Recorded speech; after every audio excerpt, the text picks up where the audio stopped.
Breaking news చూస్తున్నాం. భద్రాచలం వద్ద గోదావరికి వరద ఉధృతి పెరిగింది. ఇప్పటికే గోదావరి నీటి మట్టం 46.5 అడుగులకు చేరటంతో మొదటి ప్రమాద హెచ్చరిక కొనసాగుతోంది. దీంతో 10,73,345 క్యూసెక్ల నీరు దిగువకు విడుదల చేస్తున్నారు. ఇక వరద ఉధృతి గంట గంటకు పెరగటంతో రెండవ ప్రమాద హెచ్చరికను చేరువలో గోదావరి ప్రవహిస్తుంది. దీని గురించి మరింత సమాచారం మా ప్రతినిధి దేవేందర్ అందిస్తారు.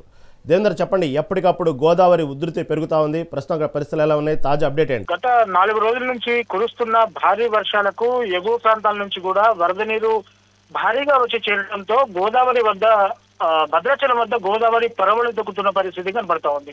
నిన్న సాయంత్రం 7 గంటల సమయానికి మొదటి ప్రమాద హెచ్చరికను అక్కడ కలెక్టర్ జితేష్ పాటిల్ జారీ చేశారు. అక్కడి నుంచి కూడా గత రాత్రి నుంచి కూడా గోదావరి వరద 42, 44, 45, 46.60 అడుగుల వద్ద అయితే ప్రస్తుతం గోదావరి వరద కొనసాగుతున్న పరిస్థితి కనబడతా ఉంది. పైనుంచి కూడా తాలిపేరు ప్రాజెక్ట్ నుంచి వరద నీరు కూడా ఎక్కువగా గోదావరి పరివాహక ప్రాంతాలకి అక్కడ నీరు వదలడంతో కూడా భద్రాచలంకి ఎక్కువ వరద ఉధృతి పెరుగుతుందని చెప్పేసి అధికారులు అంచనా వేస్తున్న పరిస్థితి కనబడుతోంది. పైన ఎగువ ప్రాంతాల నుంచి కూడా పోచంపల్లి ప్రాజెక్ట్ కావచ్చు, అలాగే మిడ్ మానేర్ కావచ్చు, ఈ ప్రాజెక్ట్ నుంచి కూడా ఆ దిగువకు నీరు విడుదల చేయడంతో గోదావరికి వరద పోటెత్తిందని చెప్పేసి కూడా చెప్పుకోవచ్చు. భద్రాచలం వద్ద దాదాపు 46.50 అడుగుల వద్ద గోదావరి నీటి మట్టం అయితే కొనసాగుతుంది. సో ప్రస్తుతం 10,73,546 క్యూసెక్ల వరద నీటిని ఇటు దిగువకు విడుదల చేస్తున్నారు అధికారులు. సో పూర్తిగా గోదావరి నదీ పరివాహక ప్రాంతంలో నివసిస్తున్న ప్రజలంతా కూడా అప్రమత్తంగా ఉండాలని, ముంపు ప్రాంత ప్రజలకు పునరావాస కేంద్రాలకు తరలించాలని చెప్పేసి కూడా భద్రాద్రి కొత్తగూడెం జిల్లా కలెక్టర్ అధికారులకు ఆదేశాలు జారీ చేశారు. వరద పరిస్థితుల్ని జిల్లా యంత్రాంగం నిరంతరం పర్యవేక్షించాలని, ఎటువంటి అత్యవసర పరిస్థితులు తలెత్తినా గానీ వెంటనే చర్యలు తీసుకోవాలని చెప్పేసి కూడా అధికారులు సూచించారు. సో అక్కడ సబ్ కలెక్టర్ ఆఫీస్ లో కూడా అన్ని కంట్రోల్ రూమ్ ఏర్పాటు చేశారు. లోతట్టు ప్రాంతాల్లో ఏ క్షణమైన వరద నీరు ముంచెత్తడంతో ఇప్పటికే అధికారులంతా కూడా అక్కడ ఎఫెక్టెడ్ ఏరియాస్ లో ఉన్న ప్రజలందరినీ కూడా పునరావాస కేంద్రాలకు తరలించే విధంగా ఆలోచన చేస్తున్న పరిస్థితి కనబడుతోంది. ఇక వర్షాభావం వల్ల దాదాపు ఆగస్టు 21వ తారీఖు కూడా దాదాపు 3వ ప్రమాద హెచ్చరిక స్థాయిలో కూడా భద్రాచలం వద్ద గోదావరి నది ప్రవహించింది.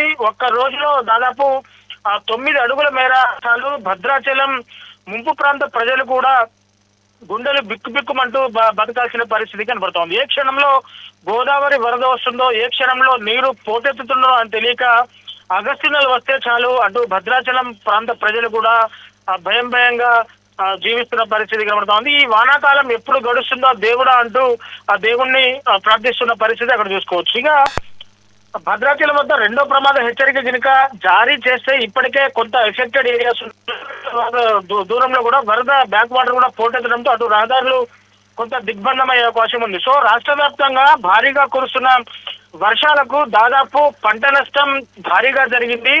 అన్నదాత కూడా ఆందోళనలో ఉన్న పరిస్థితి. ఎక్కడ చూడండి పొలాల్లో ఇసుక మేటలు మేయడంతో అన్నదాత ఆందోళన గురి కావాల్సిన పరిస్థితి. ఇక ప్రాజెక్టులన్నీ కూడా నిండు కుండను తలపిస్తున్నాయి. భద్రాచలం వద్ద అయితే గోదావరి వద్ద పరిస్థితి ఎప్పటికప్పుడు అధికారులు అంచనా వేస్తున్నారు. ఈ వరద నీరు ఎప్పటికైనా పెరుగుతుందా, రెండో ప్రమాద హెచ్చరిక దాటి ప్రవహిస్తుందా లేదా అన్నది కూడా అధికారులు అంచనా వేస్తున్న పరిస్థితి కనబడుతోంది. ఇప్పటికే మంత్రి తుమ్మల నాగేశ్వరరావు నిన్న ఇరు జిల్లాల కలెక్టర్లతో కూడా మాట్లాడి ఎప్పటికప్పుడు సిద్ధంగా ఉండాలి, వరదల మీద ప్రజలకు ఎటువంటి ప్రాణ నష్టం, ఆస్తి నష్టం జరగకుండా కాపాడాలని చెప్పేసి కూడా మంత్రి తుమ్మల నాగేశ్వరరావు ఇరు జిల్లాల కలెక్టర్లతో సమీక్షా సమావేశం నిర్వహించారు. సో పూర్తిగా అటు తాలిపేరు ప్రాజెక్ట్ నుంచి కూడా భారీగా వరద నీరు వచ్చి చేరుతుంది. సో అక్కడ దాదాపు తాలిపేరు ప్రాజెక్ట్, అలాగే మిడ్ మానేర్ కావచ్చు, ఇంకా కొన్ని ప్రాజెక్టులు కావచ్చు. సో పూర్తిగా వెంకన్నపాలెం కూడా, అలాగే పడిమెస్లేరు, Kotturu,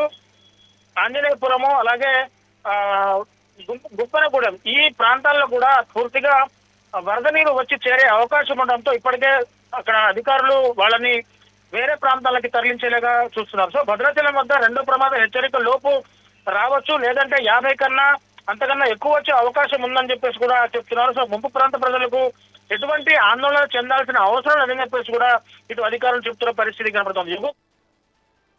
right, thank you for update.